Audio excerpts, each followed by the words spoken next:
Hello, everyone, and welcome to the Nevada Lithium live event hosted by Six. I'm pleased to introduce the speaker for today, Stephen Rentschler, the CEO. Steve will discuss the recent Seismic survey results, and after that, we'll be accepting questions. As a reminder, you can submit your questions in the chat at any point during the presentation. As always, this event is being recorded and will be available to watch shortly afterwards. So without further ado, I'd like to hand things over to you, Steve, so that we can get started. Super. Thanks very much, Max. Happy New Year to everybody. Hopefully everybody got a chance to take a look at our news release from yesterday. It's really got some interesting and I think some very exciting, basically things that we can think about that could generate additional shareholder value of Bonnie Claire. And I wanted to take a couple of minutes today to go over them with you because when you have situations like this where there are a lot of moving pieces, I just want to make sure that people understand that we have a primary focus that we're sticking with. However, there are other things that we can do and are doing simultaneously to see if we can unlock this value. And I think everybody's going to agree with us that this is a pretty exciting opportunity and it's something that we've been working on for a while. So let me take a minute first and set the stage with what we have, and then basically how this all sort of ties together with what I would say is this new opportunity for Brine. So remembering that Bonnie Claire, the existing resource that we have right now, is a huge sedimentary deposit, right? So over millions of years, we had the weathering of rocks, and lithium was deposited in these huge blankets that we've basically been, unveiling over the course of the past couple of years, most recently with one of our very deep drill core holes where we see these increasing grades as you continue to go deeper and deeper. And in fact, the latest drill hole that we did went down another, say, 500 feet or 150 meters below what we've normally done at Bonnie Claire, and we continue to see this mineralization expanding, become even a higher grade. And that's sort of the first part of the recipe that I think we want to talk about with regards to a potential brine opportunity. So all of that, the sedimentary package remains in place. We have the PEA that was done 2 years ago. We're working on the PFS. The metallurgy all of this is continuing to advance towards that huge net present value that was established in the PEA. And to those of you who don't know, again, at very low lithium prices, that was about $1.5 billion US dollars at $13,400 lithium. That would give us a 32,000 ton LCE mine for 40-year mine life, using a very, very small portion of the overall resource. And of course, at anywhere what I think people consider to be normalized higher long-term prices is, say, $25,000, $30,000 a ton, the NPV raises to $5 billion, $6 billion. I mean, just tremendous amounts of value here. Well, that sedimentary package is also sort of the first, I would say, of the parts of the recipe for if we can unlock an additional brine opportunity here. And I sort of think about it like baking a cake, where you always need certain things, flour, eggs, whatever. And then some things start to change if you want to make a vanilla cake versus a chocolate cake. Well, the sedimentary deposit that we have will basically be the source of the lithium if we were to find it in brine. So we know we have all of that already in place. The second piece, or the second component of the recipe that we were hoping to find, was basically a way for water that was more acidic to get down into that very, very deep and very thick sedimentary package and dissolve those lithium sediments and put them into a brine suspension, make them basically a water-based brine. Now, the interesting thing about Bonnie Claire is that the water in our basin is very alkaline, right? So if you remember going back into school, pH 7 is neutral. You start going above, it becomes more and more alkaline. And you start going farther and farther below 7, becomes acidic. And the acids are typically what dissolve things. So if the water in our basin is, say, 9, 10, or 11, very alkaline, what we were hoping to do is find a way that you could basically have water come in that was more acidic. So this would be rainwater.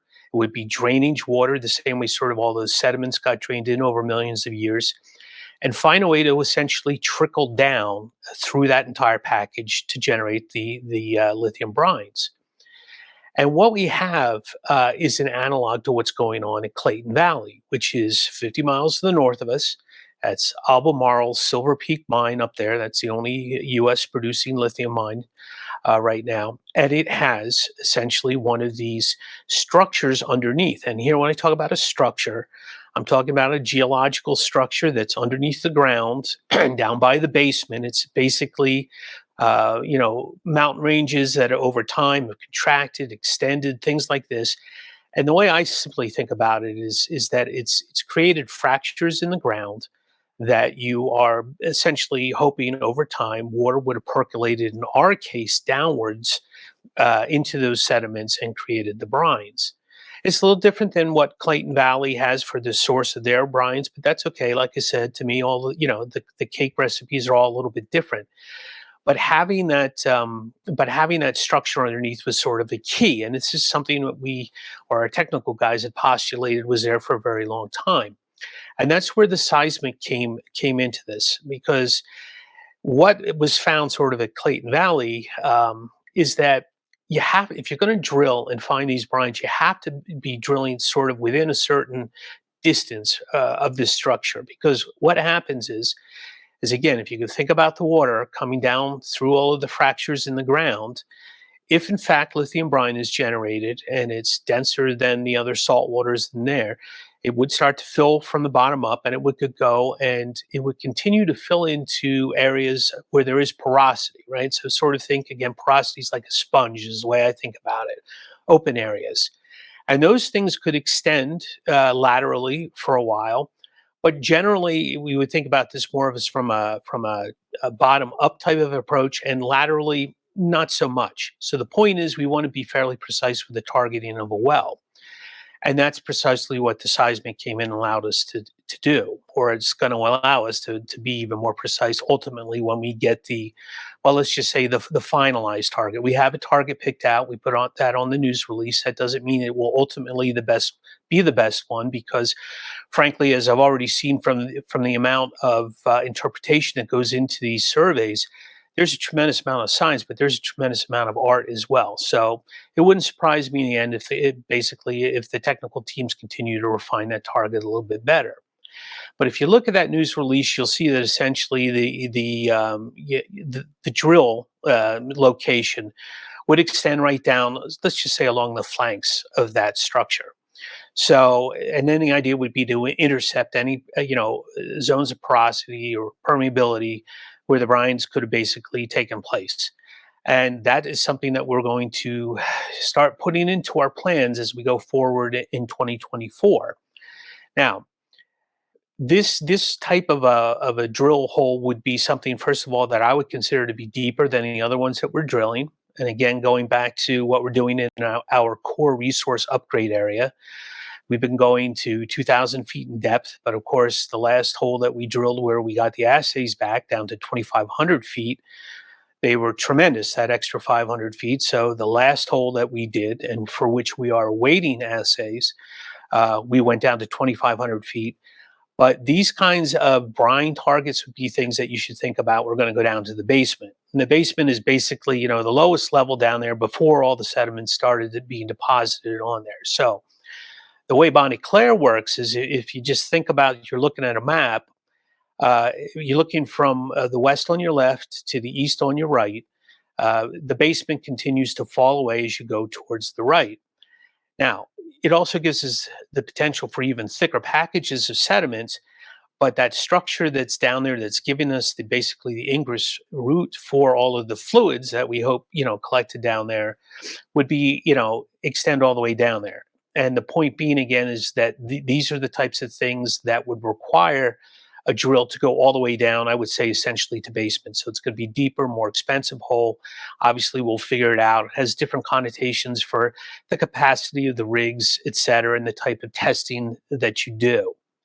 But we're tremendously excited about, because what I really want to impart to everybody is that this is not an either or type of a situation. I consider this brine to be entirely additive to the potential for shareholder value at Bonnie and Claire. Now, it's going to take some time to figure this out. The only way we're ultimately going to know is to drill. Seismic was I guess we could say the sediments were the first step, the seismic was the second step. We have the structure. We've confirmed that that structure runs underneath. That's the third step. Now we're going to drill it. The way to think about this is also that if you were to look again at the news release and look at the figures, you'll see that the seismic was run over a very, very small area of the entire portion of Bonnie Claire. Now, this is a north-south trending structure, so there's no reason, at least in my mind, to think that all of a sudden this thing stopped at the end of the seismic lines. The structure should continue as we go along, and the point being is that I would think about this as an evolution of continuing to run seismic, going back, interpreting that seismic, and then taking another shot at it if we don't find brine or a target, the first time around. Things like that. Think of this as an iterative type of process where we get multiple bites at the same apple. So, when I think about natural resource development in general, it's all about de-risking things. Or another way of saying that is it's about increasing the odds for success. And I think that what we found with this structure that runs underneath Bonnie Claire is precisely something that increases our odds of success for something totally different that we hadn't even counted on. So I mentioned yesterday in a little video that I had done just to sort of alert people to the news release that Bonnie Claire's a beast, and there's a lot of things going on here, and we're going to look at all of this in a non-exclusionary way. To me, these again are all additive pieces of potential value. They all require time. They'll require money. A great game plan to do this in the most practical way. It's going to take a bit of time. There's no doubt. But don't think for a second that we're moving away from our core progress of getting towards PFS, because I can tell you that OEMs continue to ask me, how quickly can you get me the lithium? Regardless of what we see, with short-term car sales or lithium prices or with Chinese traders or doing things like that. As I always say to people, in 30 years, I've never seen a commodity that's able to go from 500,000 tons a year to 2 or 2.5 or 3 million tons in the space of 7 or 8 years. It's just simply a growth rate that can't be sustained. So you'll certainly have your ebbs and flows, but the tailwind is stronger lithium prices, as far as I'm concerned, for higher and for longer than what people think, is going to help us tremendously as we move forward. So we're just starting out of the blocks right here. The company is just starting to make itself known for its core project. I think this is a tremendous example of extra value optionality. You'll often hear me talk about it. I'll continue to talk about it going forward. And I want everybody to be aware that we are going to do what we can to exploit this. And we're certainly going to be telling you more about this in the near future. And if everything goes well, I would certainly hope by the end of 2024, we're going to know a lot more about brine at Bonnie Claire. So I think that's, from an overview perspective, that's probably enough to say right now, Max. If anybody wants to get down into the weeds a little bit about it, more than happy to do that to the extent that I can. And then we'll take it from there. Excellent. Thank you for that. Question here. Would it be possible to see the real seismic? What I see in the seismic survey are schematic images. So is that something that you do? I could talk with our technical guys or something like that. My initial reaction is probably that would be something that you would have covered under a confidentiality agreement. I'm assuming that the person who wants to see it is some sort of a geophysicist, because I can tell you just from looking at it, to me it's almost an absurd type of thing that you're looking at. I have no idea how people interpret these things. That's the kind of thing, though. Feel free to follow up to one of our emails, and we can take it to the next steps if that's something that seems to be important. Yeah, perfect. We had a question come in by email.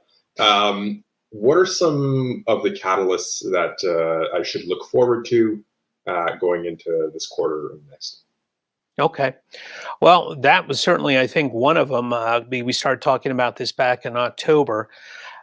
What we have is a second of the 2 diamond drill holes that we did last year before we got out of the field with the weather coming in, et cetera. Those assays, I think, will be coming in fairly soon. let's just say somewhere around the end of January. Maybe we'll be lucky, get them a little earlier, maybe a little later, somewhere like that. I always like to be conservative about these things, but that'll be coming in. Hopefully, I'll be able to say more about metallurgy. We're working on lithium hydroxide. I've been telling the market that for a while. It's an iterative process. So hopefully be able to update you with something about that. But we're going to be developing a new work plan for 2024 going forward. A lot of it obviously is going to be very similar, I think, to 2023 because we know the area that we want to upgrade the resource in, right? This is, again, going from an inferred to a measured and indicated status with an existing set of drill holes that's already been set out. Obviously, I hope at any point in time that I could talk to people about an OEM offtake agreement. We all want to know that. Believe me, this is one of those things, however, you can't talk about anything until it's done. That's just the way it is. I can't tell people who I'm talking to or what I'm talking about, et cetera. It's all under confidentiality agreement. All I can ask people to do is just say, take my word, people are still talking about it. These are important things, but they take a long time to do. As you can imagine, very, very complex. Trying to work that out. So, I mean, those are the major ones. Of course, as soon as we get back into the field, then we'll start the whole progression again of a bunch of drill hole data coming out. We're also going to have a report, I think, at some point in time, I'm not quite sure. I was probably on the order of, I don't know, late spring, let's say, where we'll be talking about some of the conclusions, the borehole mining report. We have consultants who've been working with our PEA authors and people who are also going to author our PFS, talking about the requirements that be needed for PFS. Basically, what the borehole mining report has a lot to do with is, how does the ground behave at various depths? What are the horsepower requirements? The power requirements necessary to get material up and out of the ground. Remember, this is sort of at this point in time, this mining technique is not something that has been used, certainly to this extent. Cameco does use it at Cigar Lake. It's used in hydraulic excavation in other areas of the world. But this is from my perspective, it's a whole different ballgame with regards to that. So I think what's going to happen coming out of that is clearly going to be important to talk to the market about. So that would be one more thing.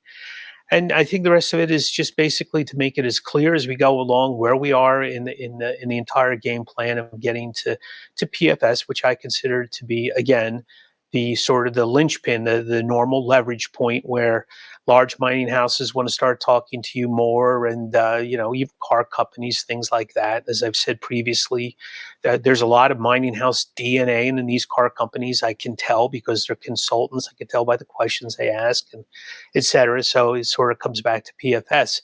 That being said, I still don't think, and this is just my opinion, that PFS is necessarily going to be as important historically as it always has been, meaning that I think people are going to be getting involved with lithium players at earlier stages simply because of those supply-demand dynamics that I talked about earlier. So when I could talk about that, I certainly will. So there's a host of things that we'll be talking about going forward. A little bit of a follow-up on the topic of OEMs and the NDAs signed. We have someone asking here how many NDAs were signed, but probably a better way to phrase it, maybe if you can say where the companies are headquartered. Are they all U.S. and also how many companies are currently in conversation? No, I'm not going to say anything about that because that's, to me, that okay, gives you a competitive advantage. I think, though, this is how I would think about it if I were an investor. You've seen, the Inflation Reduction Act in the U.S. You've seen even later swaths of sort of legislation coming through, which are going to dictate where the EV tax credits are going to be able to be utilized, right? So clearly, let's just say China, right?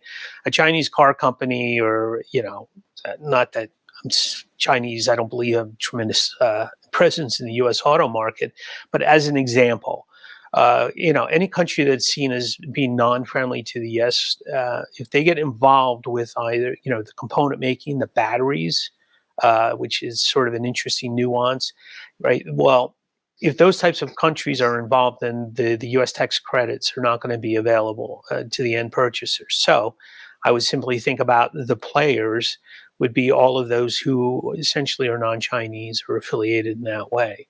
And I think that'd be a pretty fair representation of the type of people that we're talking to. Perfect, thank you. And due to brine exploration that needs additional drilling, will it add additional expenses that were not termed into the prior estimates for which you had to dilute last year? It would. I mean, yeah, I think certainly it would. If you just think about it in its simplest form, even let's just say, for example, a brine target just happened to be within the resource upgrade area and happened to be in one of our already previously chosen drilling locations. We would be essentially extending that underneath down to the basement. So there would be additional costs for that. I will tell you that costs tend to go up quite a bit, as you would imagine. The deeper that you go, things happen. Greater, again, horsepower requirements to turn the drill. Sometimes you need a larger well bore to start, all sorts of things. So, there's no free lunch. Let's put it that way. But it's the kind of thing that, again, you plan for. There's always going to be dilution, right? Obviously, we're a non-revenue producing company. All essentially juniors are in the same boat. Our job is to try to minimize that dilution to the extent that we can without throwing away opportunities. I would argue this is a tremendous opportunity. It doesn't mean that all of a sudden we'll go drill 50 holes looking for brine, but we could be judicious using the science and the money that we've already spent to look at places, et cetera, perhaps think about more seismic going forward. And it's a balancing act. But, in the end, obviously, it would cost more money to do it. However, if we were to hit brine, well, there's the opportunity. Perfect. Thank you. Reddy here says, I see a lot of royalty companies interested in providing financial support to junior miners. Are you in talks with anyone who could provide financial support if needed? Are you thinking this avenue as an option as well? Yes, since day one, started thinking about the potential for royalties or stream. You've often heard me talk about with metallurgy, the fact that we have a lot of potassium, and the thought is that we could generate a potassium fertilizer, potash, the way I've always known it. So these are the kinds of things that we continue to think about now. Streaming money, royalty money can be very expensive money. Traditionally, it has been. But thinking about that, thinking about JVs, thinking about all sorts of different things. I can't think of too many different types of things that we haven't been approached about. It's just, again, being judicious about when you do something, why you're doing it, how much does it cost, et cetera. But the short answer is yes, talking to all sorts of people. Okay, perfect. Yeah, I think that answers all the questions that we have right now. I think we just had another one here come in. Steve here says, I may have missed Steve addressing this, but is the company pursuing an active funding round at this time? If not, is one planned? You never say never. Right now, we're fine with cash. Going into the new year, we're certainly hoping that we're going to see a different tenor in the markets. We're going to need additional money to finish all of our work plans. But it's the kind of thing that I think we announce when we're ready to announce it, as opposed to doing it right now. But obviously, to become very clear when the time comes. The way I look at it as we go forward towards PFS, there are going to be some big ticket items that we're going to have to plan for farther down the road. But right now, we're just going to be sticking with essentially the drilling, the ongoing met work, starting to get the reports written, and our marketing, which is very, very important. We're just starting to get off the ground with the marketing, starting to talk to people that we never essentially had the funds to do so previously. So I'd say probably let's just leave it like that. It'll become very apparent, when we're ready to go. In the meantime, I just tell everybody, again, don't get too wound up on what's going on at the macro environment. These are the kinds of things, the walls of worry, et cetera, that all investors face. But when you've got an underlying fundamental strength in the commodity like we have in lithium, it really will bail you out of a lot of different things. And as I said, we're busy de-risking Bonnie Claire in as many different ways as we possibly can. And all of that just cumulatively adds up to increased chances of success. And that's ultimately how we're going to get the payoff. So let's probably how I'll leave it for now, Max. Yeah, perfect. Thank you. And what are your thoughts regarding statements about different types of batteries, including sodium element batteries and things like that? Yeah, my thoughts are generally it takes a tremendous amount of time to develop something new towards commercialization. And, one of the things I always liked about lithium was that, not only, anode, cathode, but it's essentially it's in what's in the center. So I've seen a lot of talk about, essentially how, uh, nickel's demand has materialized because they've sort of thrifted that out, cobalt the same way, that kind of stuff. I just don't see that happening with lithium. Certainly not within the time span that we're talking about. I mean, it's one of those kinds of things. Can you realistically take a chance as a car company? Just saying, hey, we think that a sodium battery is the greatest thing since sliced bread, and we're going to put all our eggs into something that really doesn't exist in the form that lithium batteries do, and then hope everything is ironed out going forward. I'm sure that there can be some, basically commingling of these things over time, but out of all of them, I mean, lithium is the one clearly has a dominant position. I just don't see it being essentially displaced anytime soon. So I'm very comfortable with it. If I were an investor, that would not be my primary worry about this whole thing. So that's the way I look at it. Yeah, that's a great answer. Thanks for that. Reddy here says that you looked excited and energetic in the site tour video. And he's wondering when the next time you'll be having a site tour is, and if there will be an opportunity to participate. I'd say there'll be an opportunity. I don't know. We don't have one planned right this second. You don't really want to be out there in the desert right now. I mean, sure, it's great to go back to Vegas if you want to go have some fun. Think about it probably maybe in the spring, something like that. We'll see if it looks smart for us to arrange something. It is, look, it's great. There's one thing I will say that definitely becomes clear when you are actually standing on Bonnie Claire, and that is just the sheer magnitude of it. I can sit here or stand here all day and point at drawings on the ground and tell everybody it's 25% larger than the island of Manhattan and this, that, and the other thing. It just doesn't do it justice. One of the stories that I tell, and I'll tell it quickly here, is we took two buses going up. I don't know, hell, we must have had 45 people in there, just jam packed going up.